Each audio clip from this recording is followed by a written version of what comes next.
Përshëndetje miq dhe mirë se erdhët sërish në kanalin tem me receta të reja. Recetat që kam përzgjedhur sot për meninë e sotme të iftarit është tradicionale, gatim tradicional, byrek apo katmer, si ta quani ju, një recetë që ja vlen me provu, pasi që sigurisht edhe pse është Ramazan, edhe pse është iftar, në gjithmonë na pëlqejnë receta tradicionale, sidomos ato me brum, edhe pikërisht unë sot për menin e iftarit zgjodha të përgatis këtë recetë të jetërsishme, duke e shoqëruar edhe me paqen e iftarit. Tash do të fillojmë edhe të përgatisim recetën. Është tepër e lehtë dhe sidomos për fillestarët do ju ndihmoj shumë. T'ju pranoft të gjitha lutjet në kohën e iftarit. Vazhdojmë në kuzhinë për ta përgatitur recetën. Së pari në një inë hedhim 2 gota me ujë. Vazhdojmë shtojmë edhe 3 lugë të çajit të vogla, pra me kryp. Lugë të vogla. E përzim pak që të tretet kripa e mandej shtoj mielin. Mielin do ta shtojmë gradualisht nga pak derisa të formohet brume.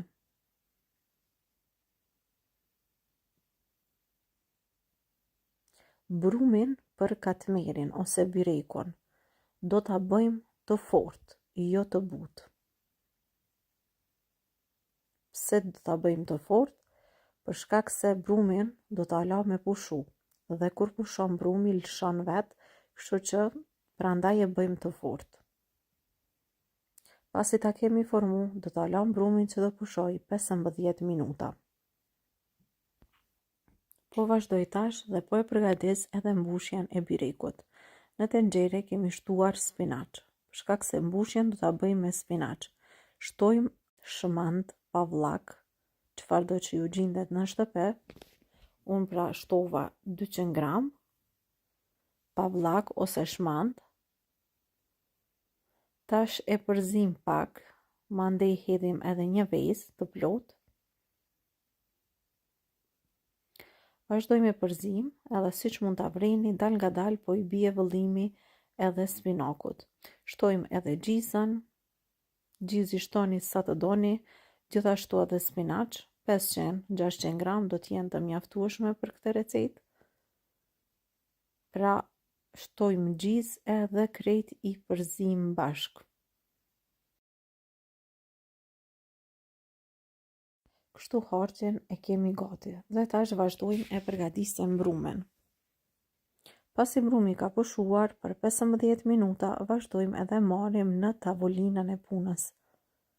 Brumin që po e shikoni këtu, do ta ndajmë në 3 pjesë të barabarta, për shkak se do të formojmë 3 peta.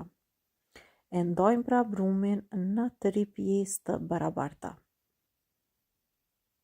Formojmë kuleç.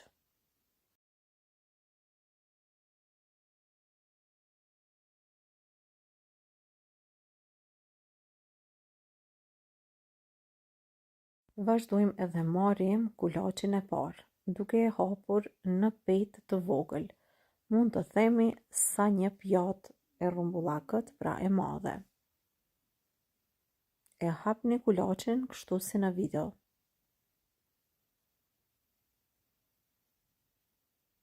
Mandej, pasi që të hapim, e lyejmë me vaj. Me vaj duhet ta lyeni mirë edhe anash, pra skajet e petës, pasi që ne dojmë që mos krijoj kore mbi peta, pasi që më letë bëjmë edhe hapjen apo qeljen e petës. Vazhdojmë në të njëjtën mënyrë, bëjmë përgatitjen e të 3 kuleçve, duke i hapur në një petë të madhe. Të gjitha do t'i lyejmë me vaj e mandej do t'i laq të pushojnë për 15 minuta të tjera, ose edhe më shumë në qoftë se ka nevojë, pasi që varet nga ambienti se ku do t'i lam që të pushojnë. I lajmë kështu të pushojnë. Pasi që kam pushuar mirë, vazhdojmë edhe bëjmë hapjen e petës së vogël në një petë të madhe, por gjithmonë fillojmë nga skajet. Mesin nuk e prekim as pak, pra ta hapni me dorë, gjithmonë do t'i hapim vetëm kështu skajet e petës. Pra, do t'a hollojmë skajet e petës, ndërsa mesi do mbetet i trash. Tash vazhdojmë edhe bëjmë mbushjen e byrekut. Harxhin që e kemi përgadit, kështu pra e vendojmë krejt në skaj të petës. Mundoheni që t'i jepni formë edhe harxhit.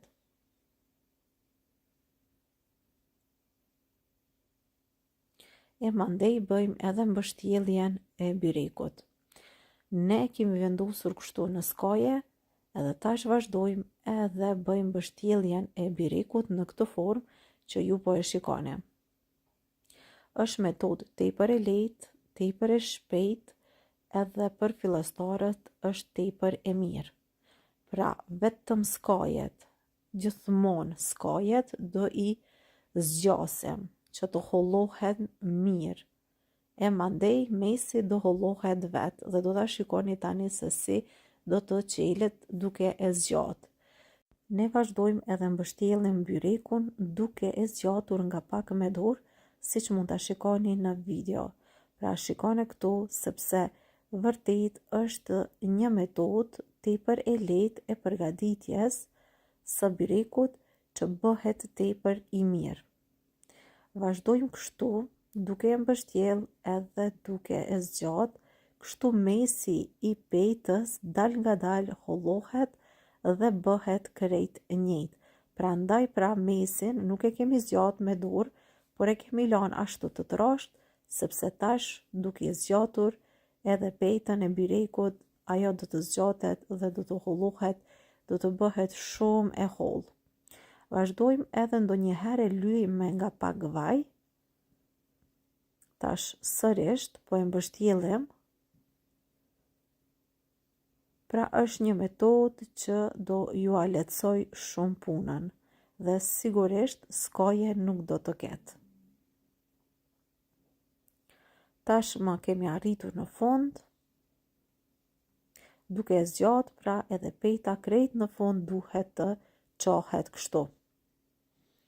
Pra tepër është e hollë edhe e mirë. Pasi që të kemi përgadit, atëherë e vendojmë në tepsi. Tepsien e kam blyer me vaj, edhe tash e vendojmë byrekun në këtë formë. Me të gjithë kuleçet e tjerë do të veprojmë njëjtë. Mandej të gjitha do t'i vendosim në tepsi. Pasi të përfundojmë, atëherë do vazhdojmë edhe do t'a pjekim byrekun me spinaq. Tash në fund, pasi kemi përfundu, vazhdojmë edhe e lyejmë me vaj mbi, mjaftueshëm vaj, e pastaj byrekun do t'a pjekim në temperaturë 250 gradë, për afërsisht 15 minuta, ose derisa të skuqet mbi mirë, të merr atë ngjyrën e skuqjes, pra kështu. Unë e kam lanë me u pjek edhe me u rreshk shumë, për shkak se kështu bëhet më i mirë. Pasi e kemi larguar, e lyej me pak gjalp ose margarin, ose mund edhe ta mbuloni për 5 minuta, mandej e keni gati. Po vazhdojmë tash, po përgatisim edhe paqen e iftarit dhe për këtë recetë po përdorim kos, 6 lugë të gjellës kos përdorim për këtë recetë. Mandej shtojmë një vezë të plotë. Shtojmë edhe mielin, 3 lugë të gjellës miell, pak hudhër pluhur, edhe kryp gjithashtu 2 lugë të çajit ose 1 lugë të mesme me kryp. Vazhdojmë edhe krejt i përzim mirë derisa të na formohet një masë homogjene, pra të gjithë përbërësit të përzihen mjaftueshëm mirë. Mandej krejt në fund do të shtojmë edhe ujin. Pasi që t'i përzim mirë, shtojmë 500 ml ujë. E shtojmë ujin, pra 500 ml, e përzijmë mirë me tel, e mandej e vendojmë në zjarr që ta zijejmë ngadal, sikur kur e zijejmë pudingën. Pra kështu vazhdojmë derisa të filloj të troshet. Sa po ka fillu të troshet, edhe për 1 minutë 2 është gati. Poqa është e ziher edhe tash në një tigan kam hedhur 1 lugë të gjellës me gjalp edhe shtova pak biber të kuq. Pra biberin e kuq e shtoni pasi gjalpi të jetë nxehur mirë. Tash gjithçka e kemi gati edhe mundemi ta servojmë. Pra poqën e Ramazanit apo poqa e iftarit është gati edhe e servojmë. Shtojmë edhe gjalpin që e kemi përgatitur më herët.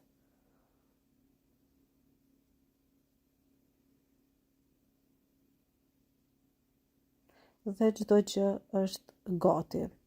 Shpresoj se edhe kjo recetë ose meny iftari ju ka pëlqyer. Unë ju them se këto janë recetat më të shijshme që mund të përgatisni për një iftar të shijshëm. Për ëmbëlsirë të sotit kemi përgatitur edhe kajmaqen, recetë pra tradicionale që i shkon shumë kësaj menyje të iftarit. Kjo ishte edhe menyja e iftarit që unë e kisha përgatitur për të gjithë ju.